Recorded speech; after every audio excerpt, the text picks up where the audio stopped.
to the show. Speaking of propaganda, have you seen Black Klansman? Yeah, we actually went to go see that. Remember that? That was a great movie. It was. That was actually some pretty strong propaganda they had in the beginning. Like when it was. I don't remember much of it. I don't remember his name. It's the guy from 30 Rock. He does the Capital One commercials. Mm-hmm. Alex. I think his name's Alex something. Alex Jones? No, you don't know who Alex Jones is. I have no idea who that is. Okay, he's a crazy conspiracy theorist guy. Oh no, But it's not him. Yeah. But yeah, he was like doing the thing. It was like the black people, they wanna take our women. Oh, I knew what you're talking about. Oh, yeah. Alec Baldwin. Yeah, him. Yeah, I knew what you're talking about. So, tell us a little bit about yourself.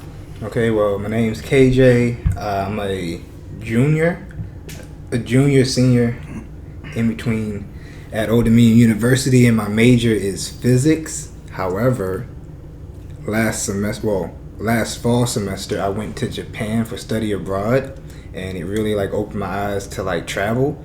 And I honestly don't know if I want to continue on with the physics route, or if I want to like maybe go the military so I can travel, because that's the only way I could think of to get paid and to travel around and see different places and everything. But I'm not entirely sure yet, so I don't know where I'm going from there. Other things about me, I love cooking. And didn't you already experience the military? I did, and it wasn't for me at that particular time in my life. So I feel like I wouldn't want to be in the military when I was in college, because it would have negatively impacted my experience of college because I'm in the military. Because it's things that you just can't do when you're in, especially because I was in the Guard. So I would never have been able to go to Japan because I would have had to come back every month, and that's just unreal. That's like unreasonable, right? So at this point in my life, the military wasn't for me. But maybe after I graduate, I don't know. But I also like cooking, love cooking, and that's pretty much it. I cook, play video games, and I go to school. That's it. He's a super sharp guy. A lot of this stuff, like he'll randomly text me questions that make my head hurt on a regular basis. Oh yeah, that's another thing. I like thinking about abstract things that have no practical application in the real world. Yeah, none whatsoever. And it's always like a really inconvenient time. Like if I'm late for work, I'll get like a long message like this, and then I'll look at it like 5 hours later, and then I respond to it. Funny. What was you studying physics for? So when I was I know you said not to do this, but when I was like 5 years old, you know, I'm pretty sure you're familiar with the show Dexter's Laboratory. Absolutely loved it.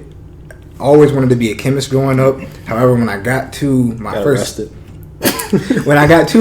chemistry class in high school, I had a terrible experience, and I pretty much just gave up on chemistry. But at the same time, I discovered physics, and I was like, wow, this is everything I thought chemistry was, and then some. So I don't know, I just think I like math, I like numbers, so physics seemed like a good place to go for that. He used to read the math textbooks for fun.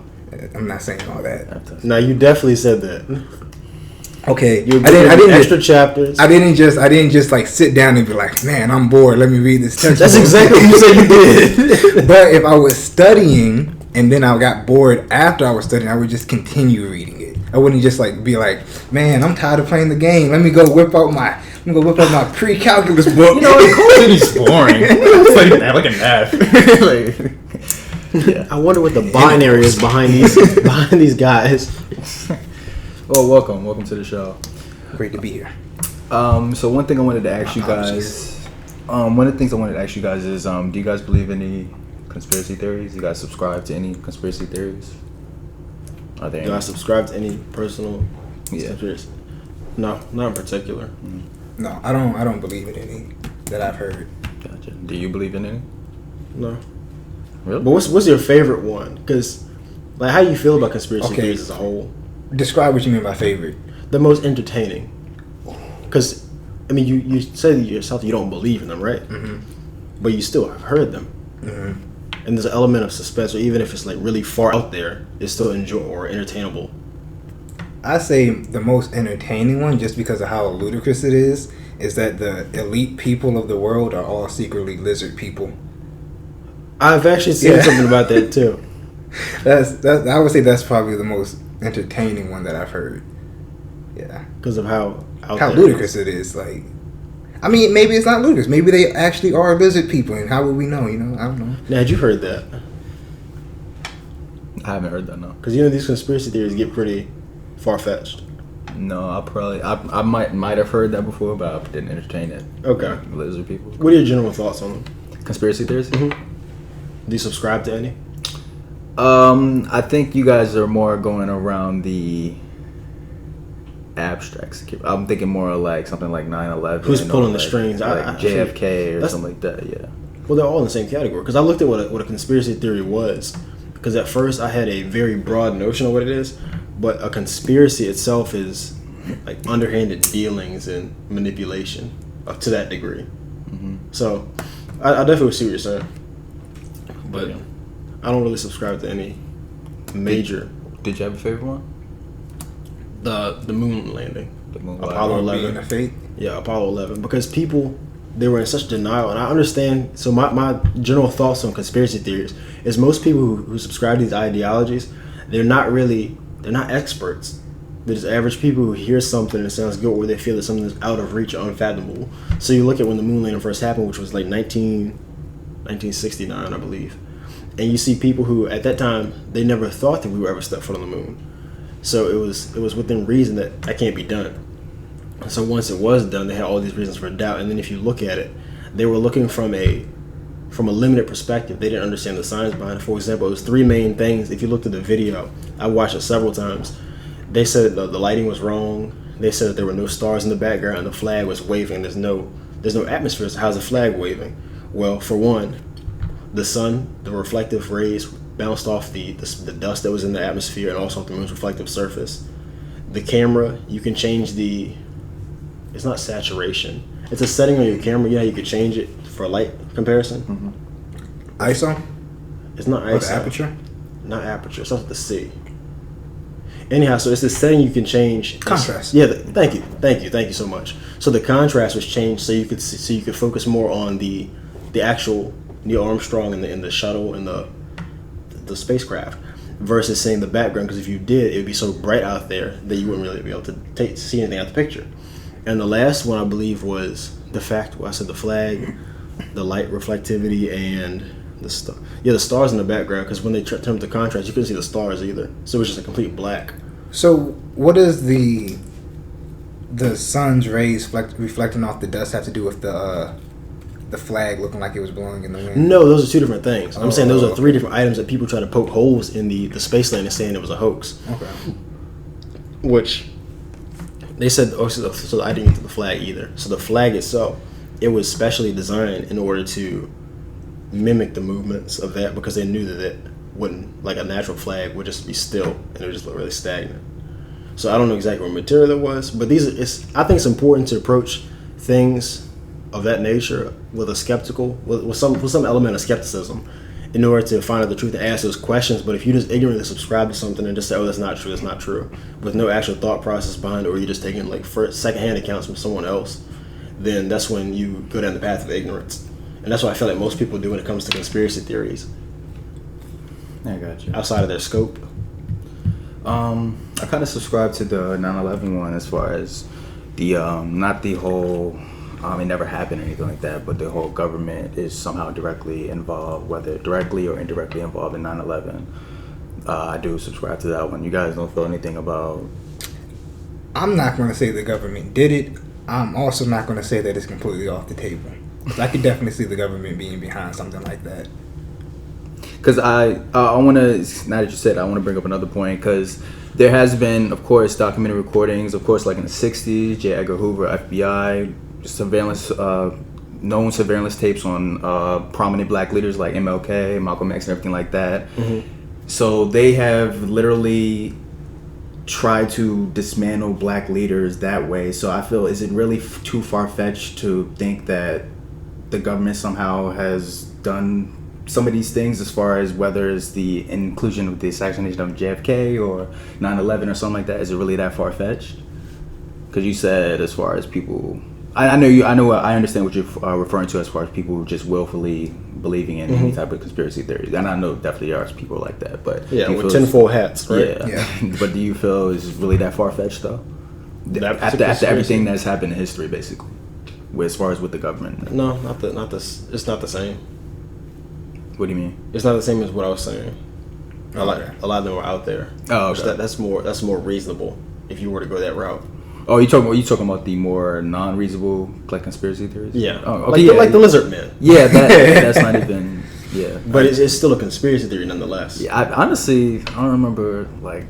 I guess this conspiracy theory was more prominent. I was thinking more prominent ones, more believable. Have you heard of the Mandela effect? No. And so pretty much that's saying that time travel exists, and the government has been using it to go, not necessarily government, but people have been using it to go back in time and change certain events, right?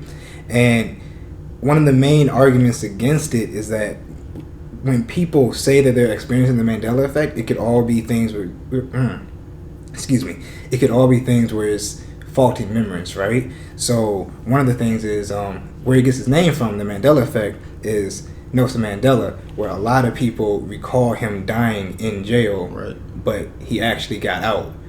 And me personally, when I learned about Nelson Mandela, I could have sworn that I was told that he died in jail myself. And then when I heard about the Mandela effect, that was the first time that I heard that he didn't die in jail. And then other notable instances include the Bernstein Bears. Like some people say it's supposed to be Bernstein or whatever. Like the spelling of it. Yeah, it's like instead of EI, it's AI or something like that. Yeah. And Curious George, whether he has a tail or not. And it's just all stuff like that. So all the stuff could be like people just have bad memories. But then at the same time, people say, well, I know for a fact it was like this, so it must be somebody going back in time and changing stuff. And look at the likelihood of it, because it's a mass phenomenon. It's not like I just recalled this or anything like that. It's where multiple or a large group of people, they all have the same recollection of, I thought this was spelled this way. And it's kind of like... I was thinking of when you sense deja vu, like, whoa, man, I feel like this happened before. It feels the same, yeah. I feel like. Interesting. But the first time I ever heard of the Mandela effect was with the Bernstein Bears. One of my homeboys, he texted me. The guy actually who did the song for us, Derek, he said, he was asking about the spelling of that, and I think I recalled it wrong for some reason. And I think he said he recalled it being spelled the same way as well. And then I started looking it up, and then I found out what the actual Mandela effect was and where it came from, with Nelson Mandela, obviously. Well, how do you remember Nelson Mandela? Do you remember him dying in jail, or? I didn't learn much about him until, like, I don't remember what I know about, like, when I first was made aware of him or the resolution to his issue. But I knew he was in prison for a long time. I do remember when he got out. I don't ever remember hearing that he had died in jail, to my recollection. Maybe that's a Mandela effect there. Maybe I'm completely mistaken. Why do you feel like people subscribe to conspiracy theories so much? Because I said it chalks up to ignorance. But then again, I kind of didn't explain my take on it either. But I'm curious to say, like, what do you think is the reason people subscribe to conspiracy theories? I think people are curious too, and I think because of everything that has happened, as far as with the government, in recent history, basically, I feel they think it's always an open possibility in their heads. Like, wait a minute, this could happen. Wait, JFK could have been shot by this guy or instead of that guy, you know. So I just feel we're curious people, you know. That's how I feel. But what do you think by ignorance? Well, I was just saying about people subscribing to things they don't know about. Oh, okay. Because I think there's an element of it where people like to be in the know, and they want to feel like they're, I guess, woke.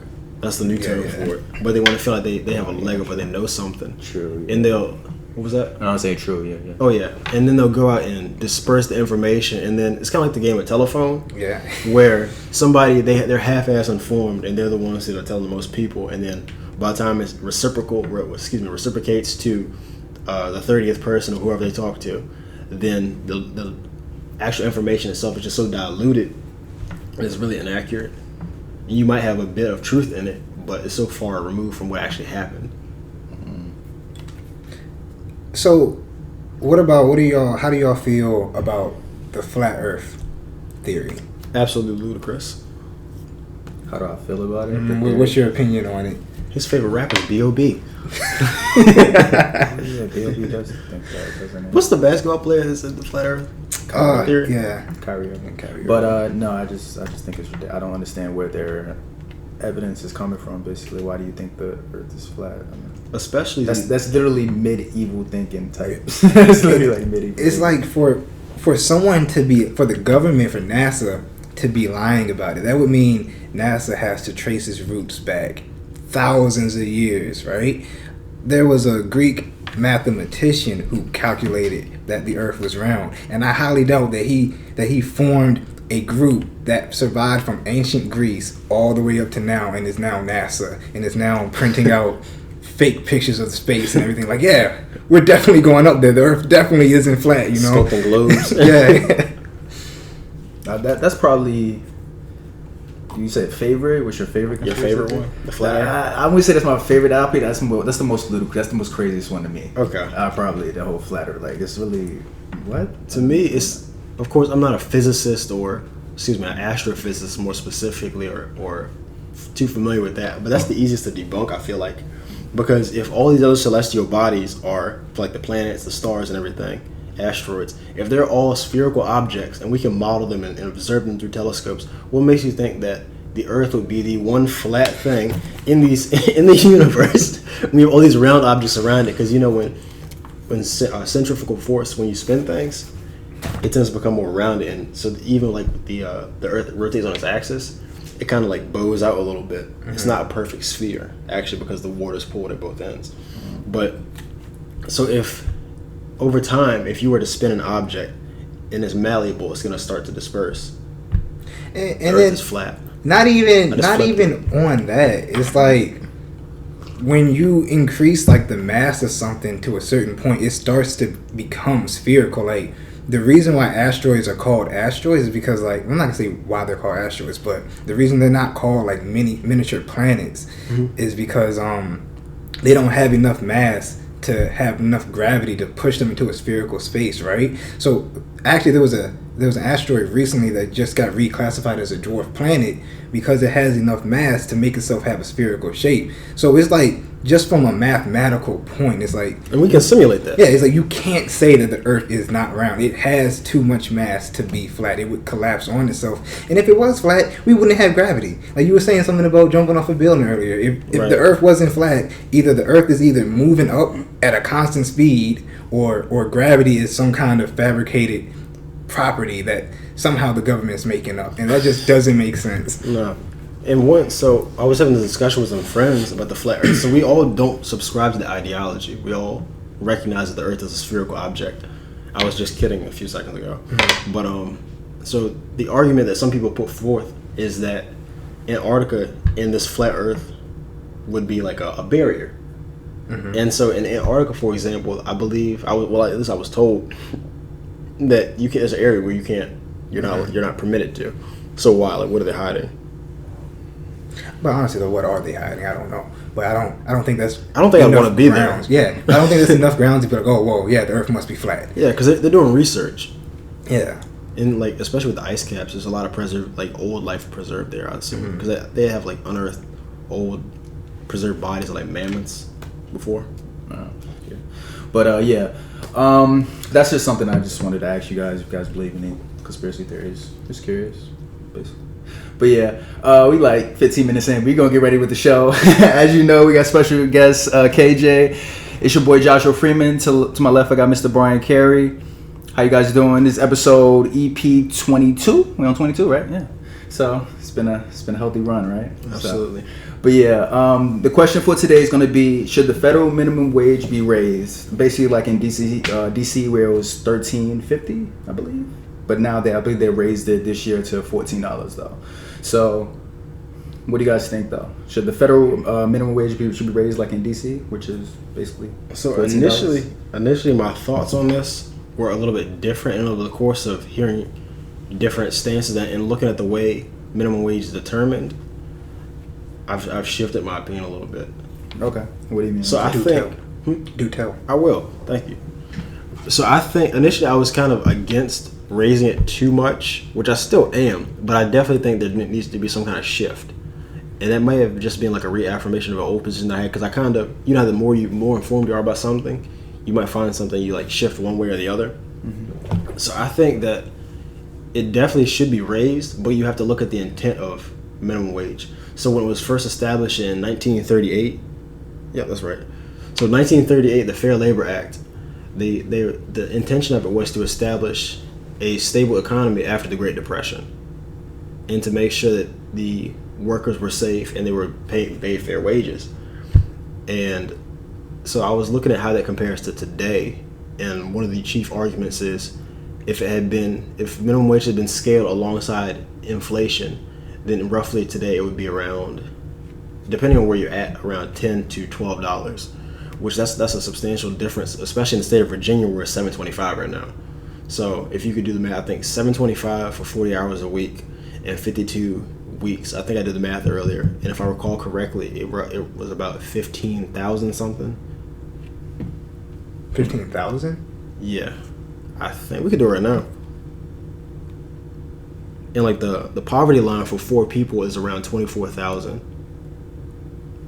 So it's not quite poverty, but it's not exactly living a lavish life either. Because you gotta think. So I also had like a drawback to the days when I was working at McDonald's, and I was making $7.25, $7.50 as a crew trainer. Like, and I used that money to pay for school, and that is as difficult as that was. I put in a lot of hours for that, and I was thinking how much I would much rather have been doing something else other than working. Like if I could spend more time studying or actually like doing the college experience, but I had adequate time doing that. But just the fact that I had to work, it was another burden that was added onto me.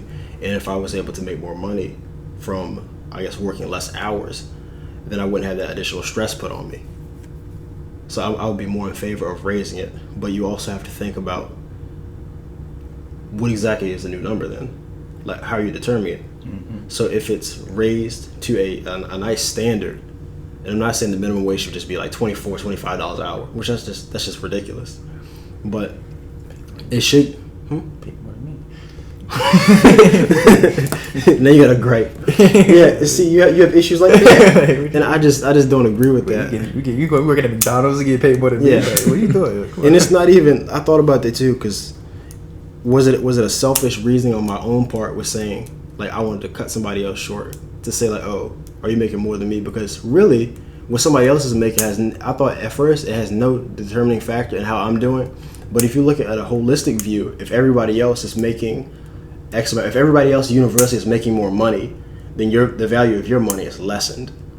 So you do have to take that into account as well. That's why we have such things as inflation. Gotcha. So you think $14 is too much though? Depending on where you're at, I'd say that's on the upper end of what minimum wage should be. Okay. I would say anywhere between like 10 and 12, because you gotta look at the intent of those jobs. I do feel like there should be an increase in minimum wage. However, I don't think it should be like a blanket cost. And I've actually thought about this before. And the way I think that it should be done is, first of all, I think they should create like a government agency. And I don't know how productive it would be, but create a government agency that would go to like different locations, maybe by county or maybe by like, I guess county would be the best way to break up states, and have it in there and look at like the expenses of how much food costs, because every place in America has a different cost of living, right? Mm-hmm. And so I feel like the minimum wage should at least be able to keep somebody fed and then still have a little bit of leisure money on the side, because who wants to like live literally paycheck to paycheck, right? So based off what the cost of living is over a 40-week pay period, I feel like they should have it so that it's within that range. So say the cost of living was, if you made 40 hours a week and you got $7.25 an hour, right?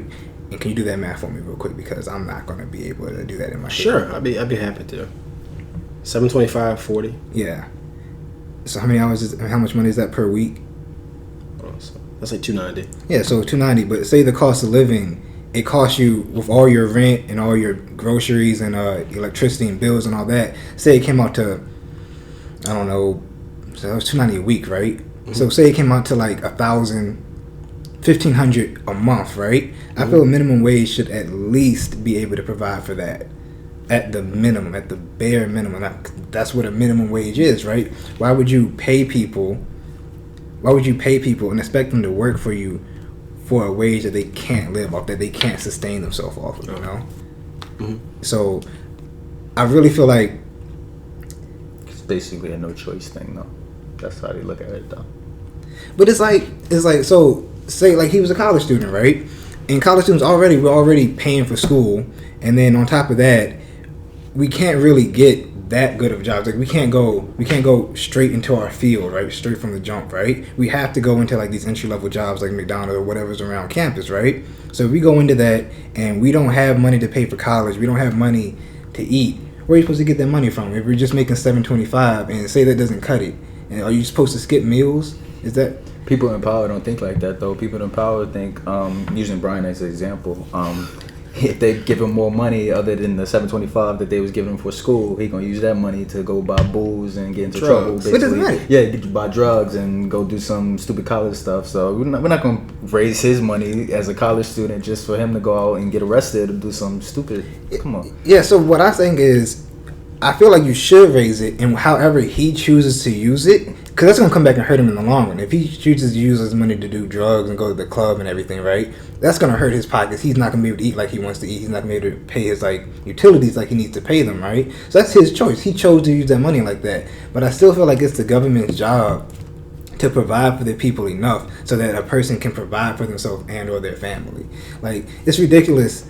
And then and I feel like if they were to do that, like the need for welfare would automatically be cut back because people wouldn't need it if they're already making enough to get by. That's another argument. But then at the same time, there's still going to be people that need it. And then you would have to put money into that organization that would go around checking the cost of living in various areas. So I don't know how that would like work itself out or anything. I'm not an economist. So yeah, one theory is that if they were to increase minimum wage, it would offset the amount of people who are dependent on government assistance. What are your thoughts on that? I think it makes sense. Because if people are getting paid more, they're not going to need as much help from the government. But if they spend their money on the things that they actually need. That was another conversation. No. I was saying like it's an additional. Okay. I know I said that's another argument. Yeah, but it's another argument for the same. Okay. And it's under the same topic. Okay. But saying that I still think people will still try to get that welfare, like food stamps and stuff like that, because it's extra leverage. Like, because at the same time, you don't have to use that money. You don't have to use your own money. You can use that food stamps to get it. Cause they would still try to get it. I know people who's not necessarily poor, they will still try to get food stamps because it's a cheat. It's basically like a cheat. Basically, I mean, I can get this and I don't have to spend my money. Why wouldn't you want extra money? And think about the employment as well. Because a lot of But before you go into that, okay. Does that mean they're really cheating the system? Is that wrong of them to do that? Is it wrong for them to like try to get food stamps when they don't necessarily need it? Basically, yeah. It's wrong. Yeah, it's wasteful because some people might actually need the assistance, and then you're establishing a bad reputation for people who need it, which sours the attitude on government assistance, takes it out of the context which it's intended for. But as far as the food stamps go, I feel like if she's using all of her money or whoever's using all their money for their rent, like they're still gonna need money for food. So like, I don't feel like they would be cheating the system by using the food stamps or getting food stamps at that point. Doing pay based off of need instead of doing pay based off of this is what the government says I have to pay, so this is all I'm going to pay. I really feel like it would mitigate like a lot of those problems. Like, and it would mitigate the need for a lot of people who need or are on welfare? Yeah. Government assistance. That's government assistance. Yeah. Did you say if people would still be on government assistance, or people would still seek that government assistance if their minimum wage was higher? I said the question was whether or not that would eliminate the need for it. Eliminate the need for. Okay. Yeah. What do you think? If they raise the minimum wage, would it eliminate the need for government? It depends on like what margin, because like I said, if you raise it too highly, then businesses are going to cut back and unemployment's going to raise up. So if it's something that's scalable, possibly not. That could be a possible solution, but we don't really have I don't have access to a simulator. So I won't be able to tell. I'm not an economist either.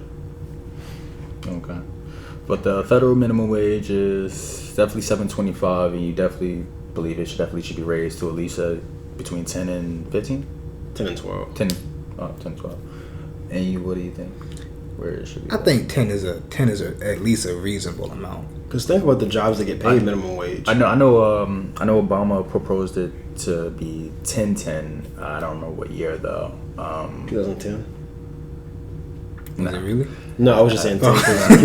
Come on. I probably think I would remember that one. But no, he raised it to be 10-10. Do you guys think that's probably adequate? I believe I read about that it will nearly help 900,000 people get over the poverty line if that was to happen. If the federal minimum wage was raised. That's amazing. Raised to $10.10. Because the people who that affected directly, I would assume that they were employed. That's where the statistic came from. They employed people that are currently working minimum wage jobs. Not assuming that just because people are under the line of poverty, that if you raise minimum wage, they'd magically just have jobs. Yeah. Well, I can see it like it could negatively hurt small-owned businesses because if they're already not, if they're not making a lot of money anyway, they might not be able to afford to pay all their employees that increased wage. Yeah, they could cut back on their employees, or they can halt as far as people coming in and hiring people. So job opportunities could be limited to all those places that have small businesses and all those towns that have small businesses. So do you guys think Warsaw, Warsaw, Tappahannock? You guys think is still detrimental for those? I mean, do you think it will matter for those businesses? What do you guys think? No, it definitely matters because we come from an area full of those small shops, so maybe not in a place like Virginia it shouldn't be raised. I'm not going to say all that because people in Virginia still need to eat. So yeah, but at the same time, the business owners need to eat as well. But that's a good question. But businesses are competitive by nature, so you either have to adapt. It's kind of like a sink or swim type thing all the time. As far as them raising their prices, surviving. Oh, okay. Longevity, just because a business is doing well doesn't mean they're always going to be doing well. They have to adapt. Yeah. Businesses go out of business for various reasons. That could be one. The other concern when it comes to people in the raising minimum wages, they feel that people actually get lazy and actually, I can live off of this. Okay, cool. I don't mind going to McDonald's every day. They won't feel motivated to move up the ladder in society, basically. But see, on the flip side of that, it's like, it's like, man, they only paying me $7.25. I don't give a fuck about this business. They don't care about me. I don't care about them. Well, I've legitimately had one of my coworkers verbatim say this: if they pay me minimum wage, I'm gonna act minimum wage. What does that mean? Act minimum wage. Minimum wage, you get minimum effort. They're not doing any extra. They're doing the bare necessity to achieve the job. So if you need anything extra done, don't ask them. That's essentially what that's not in my job. That's not in the scope of my job. Yeah, I can't help you out with that. But you guys don't feel people. I feel it. It'll ruin as long as it's not done too out of control. For example, if you were to put somebody making minimum wage on par with, let's say, you who went to school for a degree, you're devaluing your degree, but then also you put in more effort into, and I feel you should be rewarded for it. Like we had a big discussion about deserving things. I feel like you deserve to be more heavily compensated for things like that because the way capitalist, given the fact that if you're in a field where there's a demand for it. Because the way capitalism works is supply and demand. If you could be the best underwater basket weaver, that's a generic example everyone likes to use with a dumb major. But if you're the best one of those and there's no demand for it, you can expect not to be heavily compensated. But if you're in a field with a high demand and you're good at it, you should be compensated. Like we need specialists. So you should definitely be more compensated as opposed to somebody who's making minimum wage. Because you think about it, minimum is the lowest. I'm not saying like their social status or anything, but like the lowest amount. What do you think? You think people are gonna get lazy? I feel like people are gonna get complacent either way. So whether you don't think it'll make a difference? Not really. I feel like if you were to increase it. So I saw something like Chick-fil-A had their minimum wage increased to $15 an hour. I don't know if it was true or not, but just like going off that, I doubt it is too. But going off that example. If I was already working there making $7.25 and they raised my minimum wage to $15, I'm not going to suddenly get more lazy. I think they start off at I think everybody's different, honestly, at Chick-fil-A, but I thought they started with $13, to be honest with you. Because Chick-fil-A isn't just a regular fast food joint, too. It's like really popular. It's always packed. Well, we take that to McDonald's. So if I'm working at McDonald's making $7.25, obviously I'm unmotivated. Obviously, I don't really care about the job that much. The thing is, too, I think at McDonald's, I think it's different for some people. Like, I think some people don't always just work minimum wage. In June 2018, a Chick-fil-A owner raises a Chick-fil-A owner raised his employees' minimum wage from $12 and $13 up to $17 an hour. So that's his owner. This is one specific case, I'm assuming. That's ridiculous. I just came across that, but it doesn't say where it's at either. That is a separate owner. Ridiculous amount of money. I didn't know they had separate owners. But yeah, like franchise and stuff. Yeah. Oh, okay. But yeah, that's what I said. Yeah, I thought they started off at like $13. Average fast food worker makes $8.29 according to pay scale. But I think it just depends on the person, their experience, and everything like that. Like they had Bryan as a college student. Like, oh, pay this little motherfucker $7.25. He good. He gonna be satisfied. He not gonna come to me like, I need a raise. What's that? Forget this. I need to feed my family. No, it's a trade off. It's definitely a trade off. The ups to that job working at McDonald's, like, because I worked at the old one back home, and then also when I was going to school, but until I became an RA, which was a tremendous help on the financial side of things. But working at McDonald's, one of the biggest things was, of course, like, it's a minimum wage job, but it offers so much flexibility. I think that's a trade-off for it. So, for example, I could tell them when they was making the schedule that I can't work this day. And when I told them that I couldn't work, at least for me, they didn't put me on the schedule. And if they had made a mistake and I told them, I said, I can't work that day, they fix it. I can't do that with my job now. I have a salary position. What do I look like telling them in the morning time? No, I can't work that day. It's like, you use PTO or we got an issue.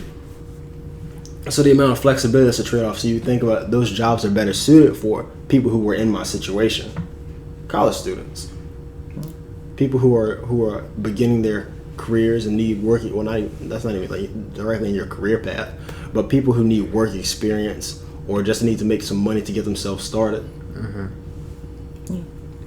Anything beyond that, we have management positions, and you can get your skills elsewhere. Yeah.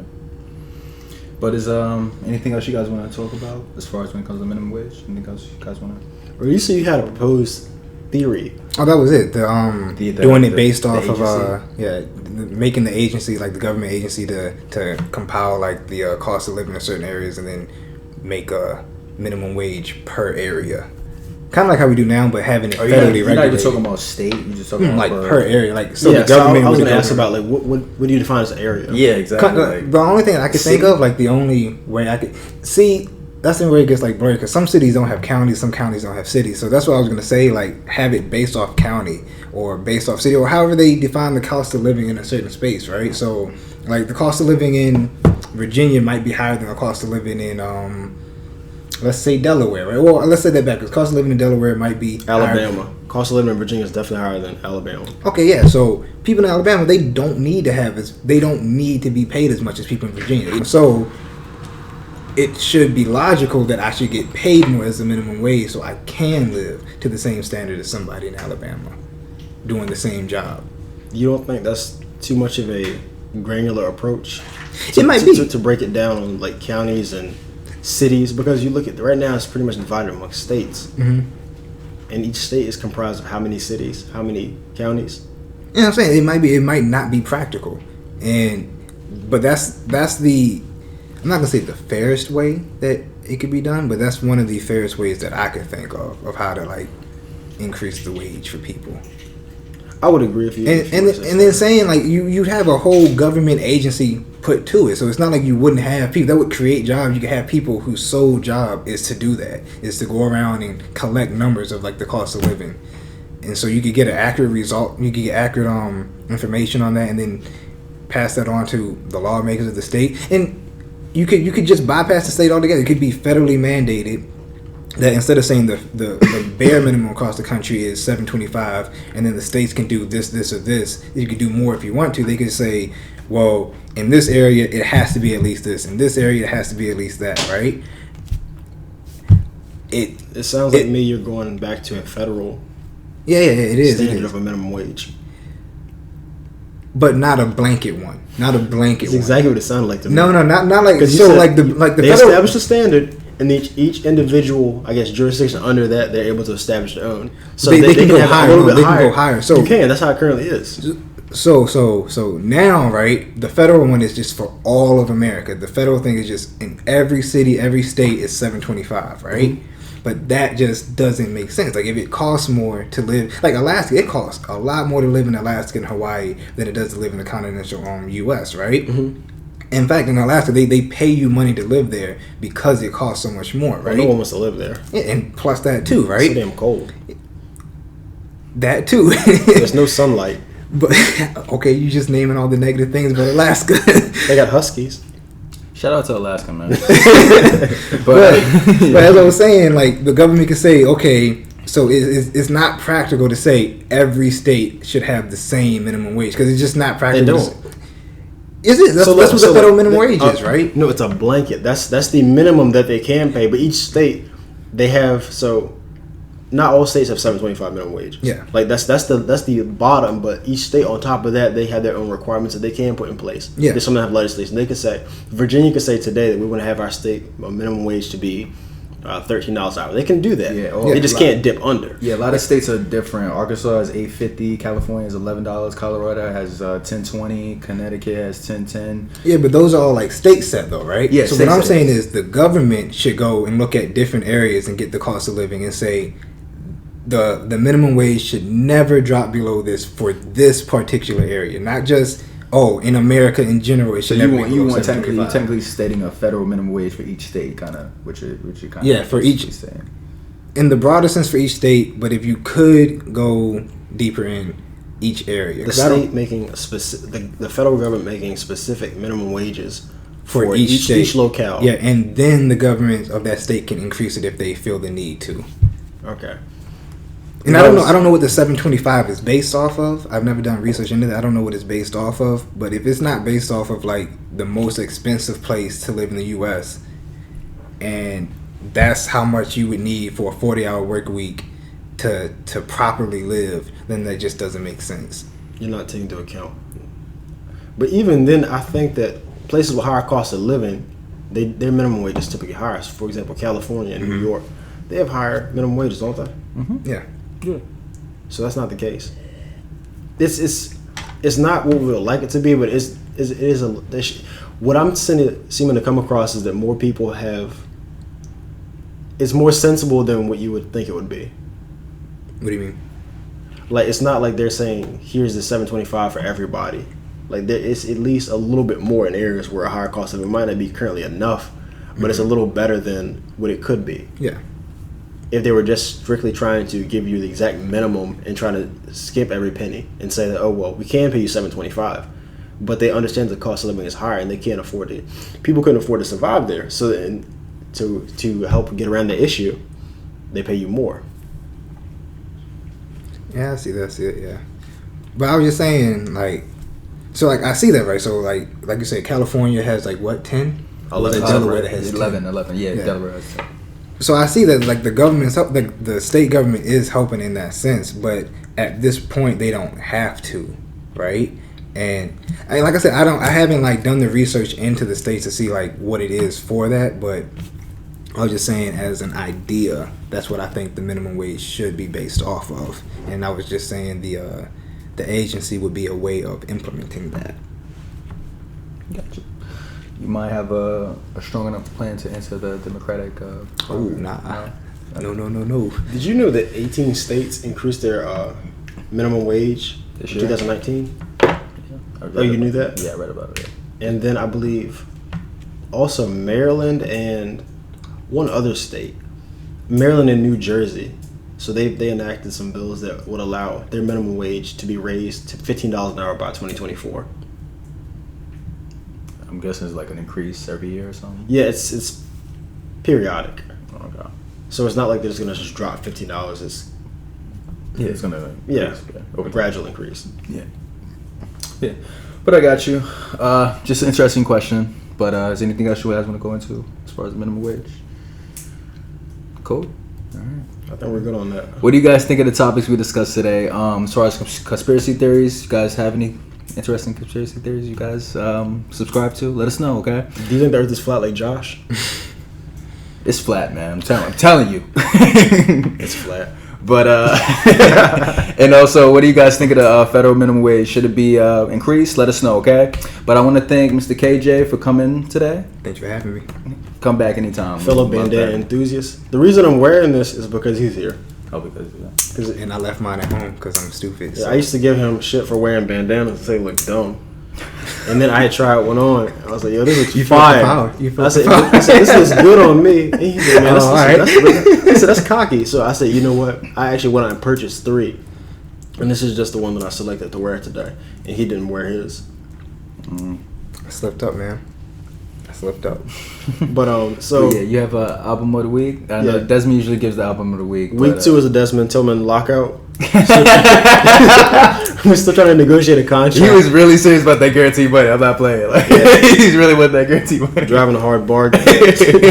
So in his place, we have KJ going to drop us an album of the week. What you got for us, pimp? I'm gonna say "Feels." The album "Feels" by Snow Allegra, and should I say how it's spelled? Because sure. I mean, it's really odd. Yeah. So name. Snow Allegra is spelled SNOHAALEGRA. Snow Allegra. 2 words. SNOH space AALEGRA. And what's the name of the album? Feels. Now, what would you said this is an R&B album, right? It's like it's R&B with like hip hop elements. I feel like one of my favorite ones off there is called "Nothing Burns Like the Cold," and it's her and Vince Staples.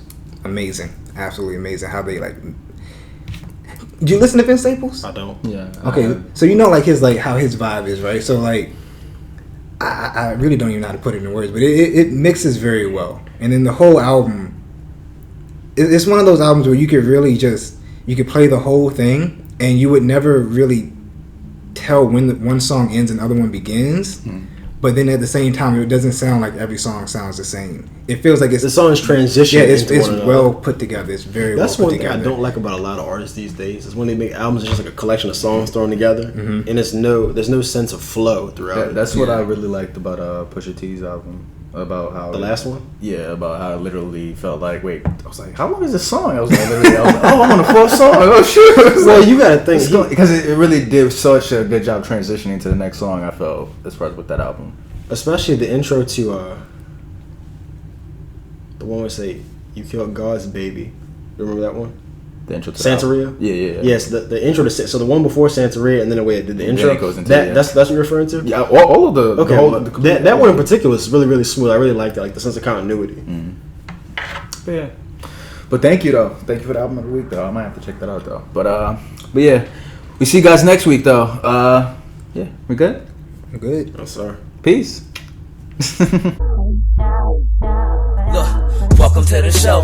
Go and take a seat. Let's talk about the world while taking a sip of tea. A bunch of brothers come together. That's something we love to see. The company can't get no better. We come from running the streets, but we here now. The vibes all good. We survived. We gon' try and show the world inside the minds of some visionary brothers. We only got each other. We don't support each other. Ain't nobody gonna love us. We can talk about the violence, the silence, the Mayans, the stake that the minds in the science, defiance, living and dying and laughing and crying, pure bliss and heartache and quitting and trying. That's real from the heart, truth in the heart. So come up in the future, we just gotta play our part. Can we handle that? Let them tear us apart. Infusion breakdown show. Go and talk about your thought.